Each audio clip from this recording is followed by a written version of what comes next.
अरे माई हूँ दादा हम मजनू के डाल पर कोड़ा समाज मिल बे लैला पर चिन्ह हो जाता रहे आही आही आही आही आही कोहरा जान अच्छा कुंवर जी लाद क्या होता नहीं कोनो बात नहीं कहाँ आए आए कुंवर भाई जी लाद के आए खुश बा एक के बिहार मत गनिया डोरीगंज क्षेत्र हमने के उत्तर प्रदेश है जा सातवार जब उत्तर प्रदेश है जा मनी के अरे कोनो बात ना धरने आ रहा गिर जाए तो वो कोनो बात नहीं कहे कोनो बात ना गुरु जी के सेवा में गिरल कोनो बड़ बात बा ई सावधान होके चलत रे बिंदु भाई ए दल में बैठा तो हम बैठ जाबो हम बैठ जाए 2 मिनट कुंवर जी के सेवा में लगो ना नहीं हम कुंवर जी में मछड़वाला उहे होता मछड़वाला में तो बानी हम अभी बैठा अबे घटाओ शिव जी उन्होंने को बैठा तो गुलबाजी मार के बैठे ले कहीं बैठे तो हमारा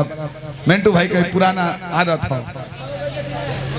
कुंवर जी के बियाह ना होत रहे हां ना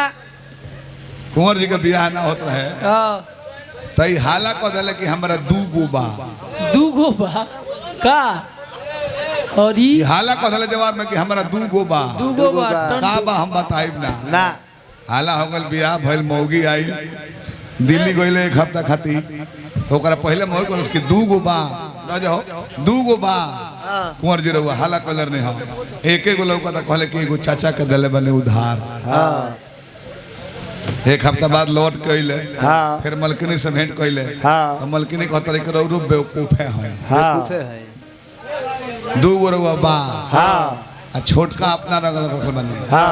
छोटका अपना लग रखल बनी हां अब बड़का अपना चाचा के दे दिल बनी कल देखो अरे कैसे देखले रे या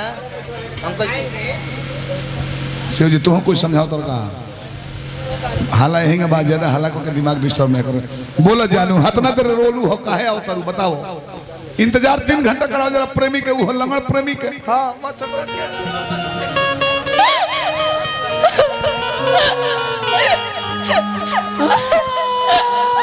ला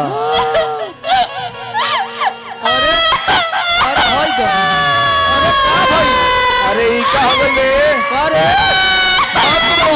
अरे मूतिरो का हो गई अरे फाटी गोल का रे हतना कोस करो वो जब फाट जाए गलती करनी है अरे मूत्रो बुचिया मूत्रो हां भाई बुचिया कहता रे वाह रो जाओ तने के बहुत हृदय से मानी ले हां साउंड ला तोहरो का मान ले तने बटोनो रखल रहे मैं तने बात जिया तारा के जब मुर्धोस वाला मुर्धोस रो रोत रो अब जरूर बुनु हां तो हमरो लोर चल दल बौन रोवा जौन कहाँ रह बहुत सुंदर आंखों में मुंह दबक मगदा